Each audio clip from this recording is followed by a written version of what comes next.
So if you haven't already done this, will you get your screens put away and earbuds put away?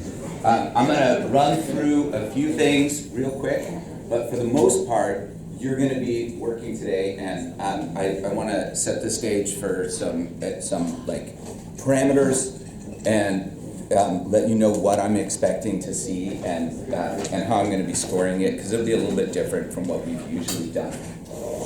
So what I want to start with is just very briefly just refresh what we talked about yesterday. So we figured out some stuff. One is that we figured out that if we think about simple harmonic motion as if it always starts on the left at the maximum position or amplitude and then swings back and forth in a straight line, whether we're talking about a pendulum, a horizontal spring mass system, or even a vertical spring mass system, which of course is vertical, but if we tilt our head, then it looks horizontal, so we can plot everything on the x-axis. Then we get a few things that are kind of helpful. One is the position, velocity, and acceleration graphs will all be sinusoidal. The position graph will be a cosine wave. The velocity graph will be a negative sine wave, and the acceleration graph will be a negative cosine wave. You don't have to know those equations, but on the AP Physics exam, this is the equation that you'll be given. The position of an object in simple harmonic motion is equal to the amplitude, which is the maximum displacement in either direction, times the cosine of 2 pi times the frequency. The frequency is the number of times it makes one full cycle each second, which is the inverse of the period. So typically what we do to find frequency is measure the period and then take the inverse of that. That's the frequency, times the amount of time that's gone by. So, so if we have this equation here, then we can manipulate it for all sorts of things. We could measure the frequency and the amount of time and the amplitude and use that to make predictions about position. We can measure the amplitude and the position and how much time has gone by and use that to figure out frequency. We can like play around with variables the way that we've done in the past. What I'm going to ask you all to do over the next couple of days is to really dig into an investigation that looks at a few different things. The big picture is you don't necessarily have to use this equation. You don't even necessarily have to think about these two graphs, but you should understand that the motion of an object that is in simple harmonic motion is going to be sinusoidal when you look at the position versus time. And what we're really thinking about this as, it's not really what's happening, but what we're thinking about it is as if it were rotating in a circle. So we're thinking about this, right? Here's the motion of some theoretical object that is moving in a uniform circular path. And if we tilt it on the side and just look at the left to right motion, what you'll see is it moves back and forth with simple harmonic motion. The radius of this circle is the amplitude. The maximum speed at the middle is equal to the speed of the theoretical circular path. And so we can kind of play this mental game of just taking circular motion, turning it on its side, and imagining that we're looking at an object in simple harmonic motion. There are some things that we talked about yesterday really briefly at the end that I want to emphasize, and one of those is that we can play around with energy a little bit here. If we use a horizontal spring system or a pendulum system, it's actually pretty straightforward. The horizontal spring system is going to have maximum elastic potential energy at either end of the oscillation. The spring is going to be stretched at its most here, squished at its most here and stretched at its most here. So there's going to be a maximal amount of elastic potential energy. but it won't be moving instantaneously at those points. It's reversing direction, so it's motionless, so there's no kinetic energy. In the middle, in the equilibrium position, the spring isn't stretched or squished. There's no elastic potential energy, and the object will be moving at its maximum speed, so we'll have maximum kinetic energy. The total energy should be the same. Now, we know that's not going to be true. We know it's going to like dribble energy out into thermal energy over time, but over short periods of time, it should be pretty close. So the total energy here should equal this, and at any point in between, we're going to have intermediate values that should add together to equal the total energy. So conservation of mechanical energy is something that you can investigate easily with a horizontal spring mass system. With a pendulum system, we're playing a weird game, because the reality is that if our pendulum were moving perfectly side to side, like we're imagining, then there would be no net force on it ever, because there's no gravitational force in the direction of its motion. Force of gravity never pulls straight to the right. So you get this weird, like, it wouldn't go anywhere. If it were constrained to move left to right, it wouldn't accelerate. But we do know that there is gravitational potential energy with a pendulum system as it approaches its maximum amplitude, right? The reason that it accelerates from here to here is because it's higher here than it is here. And we have this same relationship between potential energy and kinetic energy.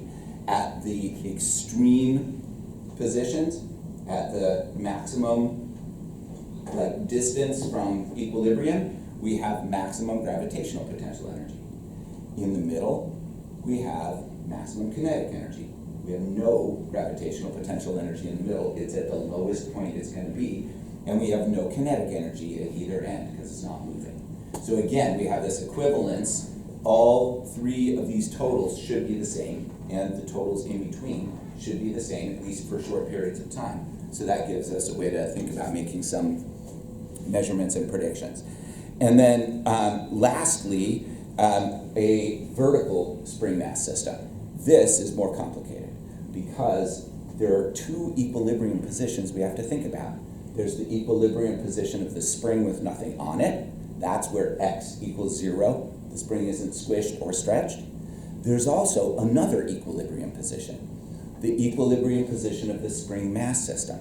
That's where the net force on the object is 0. The spring is going to be stretched out there. It's going to be stretched out such that the force exerted upward by the spring on the object will be equal and opposite to the force exerted downward on the object by the Earth's gravitational field. They cancel each other out. And it turns out, like we've talked about before, that canceling out just stays the same. So effectively what happens is we have a new equilibrium position for the spring. It's not really an equilibrium position for the spring, but it behaves just as if it is. This system right here will act just as if it is a horizontal spring, and this is x equals 0. Everything else will work exactly the same. The period will be the same, the amplitudes will be the same, the speed will be the same. And so that's how we're looking at it. It's almost as if gravity doesn't play a role at all in this. But when we look at energy, we have to consider gravitational potential energy. And that's where it gets weird. Because we can say that in the equilibrium position of the spring mass system, there's going to be no kinetic energy. So we know that's true. The kinetic energy has to be 0 here. And what about the gravitational potential energy? It's not at its maximum, but it's not at its minimum either. So that's a little weird. Sorry, I said and wrote the same, the wrong thing there. Sorry, our kinetic energy is at its maximum here. Kinetic energy is moving as fast as it's going to move. The acceleration is 0, the net force is 0, but the kinetic energy is at its maximum. What about down here? Down here, its gravitational potential energy is at its minimum. Up here, the gravitational potential energy is at its maximum. And what about the elastic potential energy? That is all over the map. because the elastic potential energy relates to this equilibrium position. X equals 0, the equilibrium position of the spring. How far that spring stretches depends on how heavy the mass is.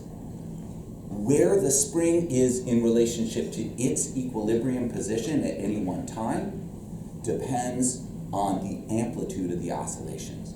We're definitely going to have maximum elastic potential energy at the lowest point. Elastic potential energy is going to be at its maximum here. The kinetic energy is going to be 0 here as well.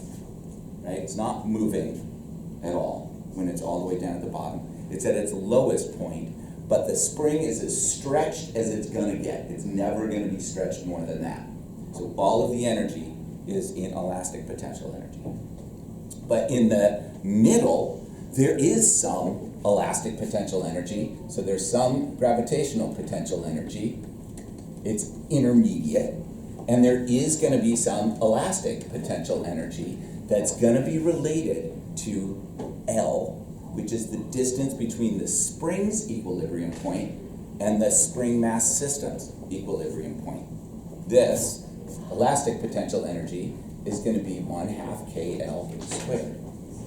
And then at the top, we really want the elastic potential energy to be 0, but that's not necessarily true. The elastic potential energy might be positive because the spring doesn't go all the way back up to 0. If our oscillation occurs in this range, for example, our spring will never reach its equilibrium position. There will always be some elastic potential energy. If our oscillations are greater than this, then our spring will pass its equilibrium point and start storing energy again. So the elastic potential energy will decrease to 0 and then increase again. Or it may be that we have an amplitude that is exactly equal to the L, the distance between the equilibrium position of the spring and the equilibrium position of the spring mass system, in which case we really will have an elastic potential energy of 0 here, but we don't know for sure. We know the kinetic energy is going to be 0. The elastic potential energy depends on the amplitude and the L, the offset between the equilibrium position of the spring and the spring mass system. Okay, so does the elastic potential energy have to do anything with Hooke's law? Have to do with anything with what? Hooke's law? Since Hooke's law. Oh yeah, yes. Well, yes, it's the integral of Hooke's law. So yes, our Hooke's law is the force is kx. Elastic potential energy is kx squared. Well, sorry, 1/2 kx squared, which is the integral. So they are related. Yes. All right. So so this is a lot to think about. This obviously is an incredibly complicated system. And if you're capable of thinking about this, this is the one that I want you to do. Because ironically, this is pretty easy to set up, right? It's pretty easy to set up a vertically oscillating spring mass system, which means those of you who are up for a challenge should think about this one. Those of you who are up for an engineering challenge should think about this system, because this one, you got some easy measurements to make, but it's actually kind of hard to get the oscillations going. I'll give you a suggestion for one way that you could approach it that might be helpful to you. And then this system is going to be for those of you who are feel like you are a little bit underwater. Like you got your eyes above water, maybe a little bit of your nose. This is not easy for you. This is going to be the easiest system to address. It's going to be the easiest system to make measurements. It's going to be the easiest system to engineer. If I see you doing this, and I think you should be challenging yourself more, I'm going to tell you to do that. I'm not gonna, as you could probably guess, I don't want you to pick the thing that's going to be easy for you. I want you to pick the thing that's going to present the most challenge. And even with a pendulum system, there's all sorts of really crazy stuff that you can look at, okay? The framework of what we're going to be looking at is posted onto Canvas, and I'll pull it up in just a second. But before I do that, I just want to show you a couple of ideas, things that you can think about.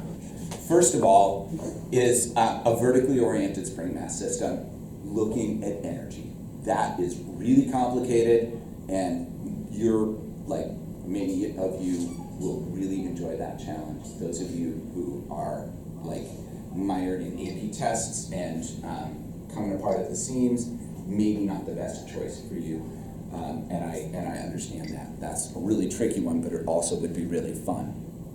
If you want to look at a horizontally oscillating system, one of the problems with that is that if you use a single spring, that spring has to both push and pull. There has to be a restoring force, which means around the equilibrium point of the spring and around the equilibrium point of the spring mass system, which will be in the same place, there have to be forces that can point in either direction. But if you have a spring like this that doesn't squish very much, or you have a spring like this that doesn't squish at all, you're not going to get horizontal oscillations. You can't do it with a single spring that is fully compressed at its equilibrium point. It can only pull. So if you stretch something out, it'll pull it back. We can't get oscillations with these springs either, for the same reason, right? Like this will push, but we can't pull it at all. There's no pulling on this spring, so that's no good. But what you can do is you can hook two springs to an object, and then they can both be stretched, and you can start an oscillation.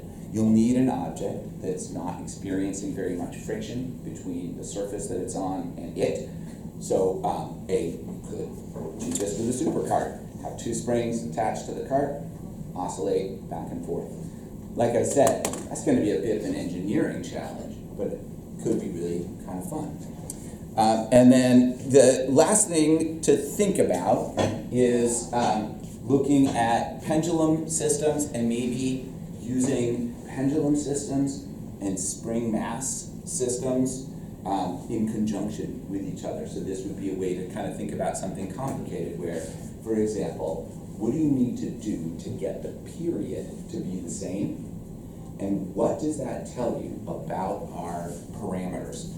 With a spring mass system, the only thing that matters is the mass of the spring and K. Sorry, not the mass of the spring, the mass of the object in K, the spring constant. With a pendulum system, the only thing that matters is L, the length of this string, and G, which is a constant. So really the only thing that matters is L. That means there's some equivalence in our parameters. L is going to be equal to something related to M and K if you get two systems that are oscillating at the same rate, one being a pendulum and one being a vertically oriented spring mass system. So that would be kind of a cool thing to think about. And that is, we're going to actually look at that very briefly on Thursday. We'll look at that equivalence just a tiny bit because it's fun, but you could determine that connection. The kinds of things that I want you to be thinking about with this activity. First of all, the single most important thing is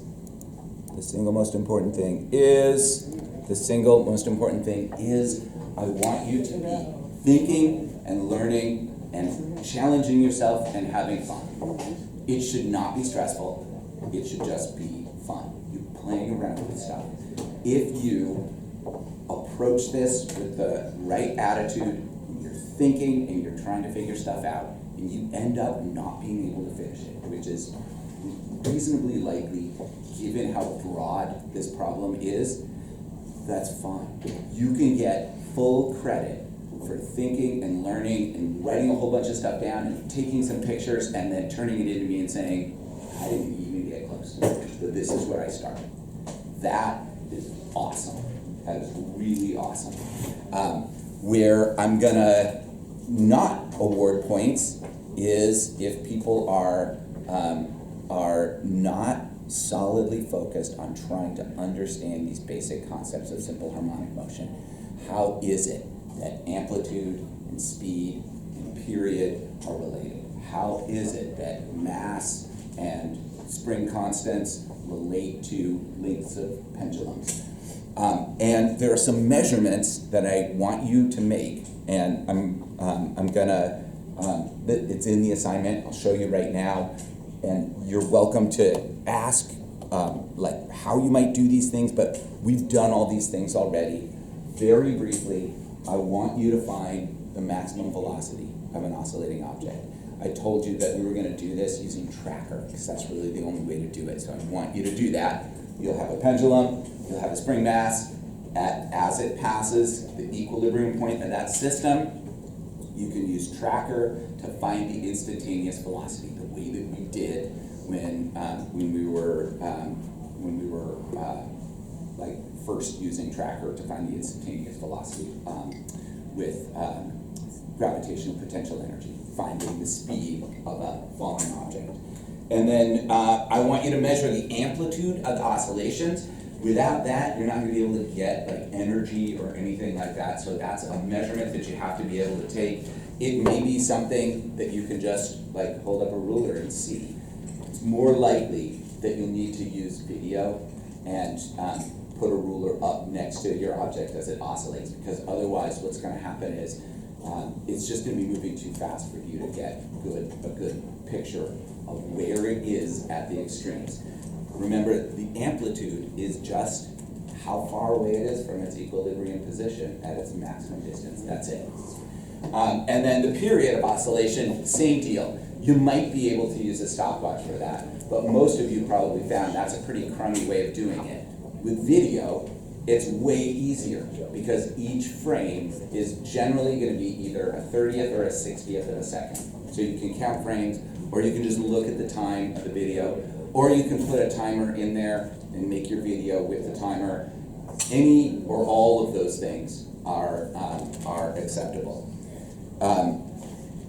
Our framework, everything that we've done in this class, like all of the big things that we've done, has always been the same. You deserve that. Has always been the same. It's involved making some initial measurements, making a prediction, and then testing your prediction, which involves making a different set of measurements. Often you're using the same equations, but you're using them in different ways. That is what I want you to do here. So what I am looking for is for you to come up with a system, vertical or horizontal spring mass, pendulum, or some combination of those. I want you to think about some predictions you can make. How fast will it be going?